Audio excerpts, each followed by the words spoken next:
Pagkatapos ng kalahating taon na pag-aalaga sa baywang ko, parang ibang tao na ako.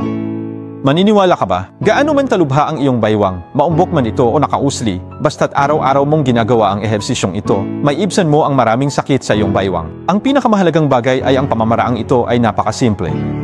Kailangan mo lang humiga sa kama o umupo sa isang stool at madali itong magawa sa loob ng 5 minuto. Ano man ang sanhi ng iyong kakulangan sa ginhawa sa ibabang likod, dapat mong bigyang pansin ito. Kung hindi mo ito papansinin at ang iyong problema sa lumbar protrusion ay magiging mas malala, ito ay dahan-dahang magdudulot ng naglalabasang pamamanhid o pananakit sa iyong ibabang paa na talagang magiging mahirap. Hindi lang malaki ang gasto sa operasyon, masakit din. Susunod, ibabahagi ko sa iyo ang isang paraan na talagang epektibo.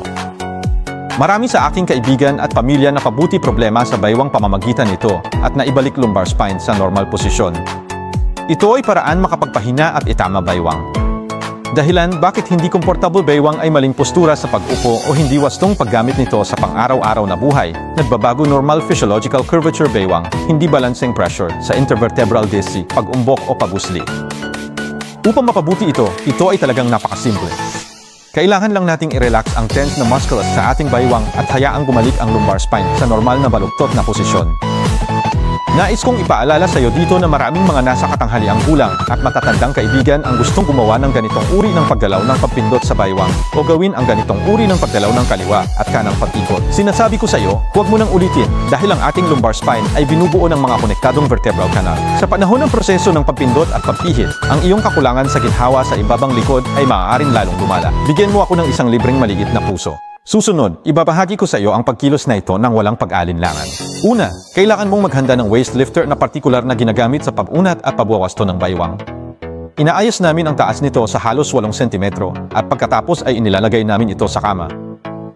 Sa oras na ito, nakahiga kami. Pagkahiga, makikita mong itataas ang aming baywang. Kapag nakataas ang baywang, 3 paunahing benepisyo ang darating ng hindi inanyayahan. Una, mabilis nitong iunat ang mga kalamnan sa paligid ng ating baywang na nagpapahintulot sa ating mga kalamnan sa baywang na maibalik ang kanilang orihinal na pagkalastiko at mapabuti ang kalidad ng kalamnan. Kapag ang kalidad ng kalamnan ng baywang ay napabuti, ang ating baywang ay natural na magiging komportable at nakaka-relax. Pangalawa, ang kurbada ng lifter na ito ay umaangkop ng husto sa kurbada ng ating baywang na tumutulong sa ating lumbar spine na bumalik sa isang normal na physiological curvature na posisyon. Kapag na-reposition na ang lumbar vertebrae, mapipigilan natin ang problema ng hindi pantay na presyon sa ating mga intervertebral disc at natural na maibsan ang problema ng lumbar herniation. Ito ang pinakamahalagang bagay. Pangatlo, ang pressure sa ating takong joint at ang ating ischial area ay ilalabas sa ilalim ng aksyon ng lifter na ito.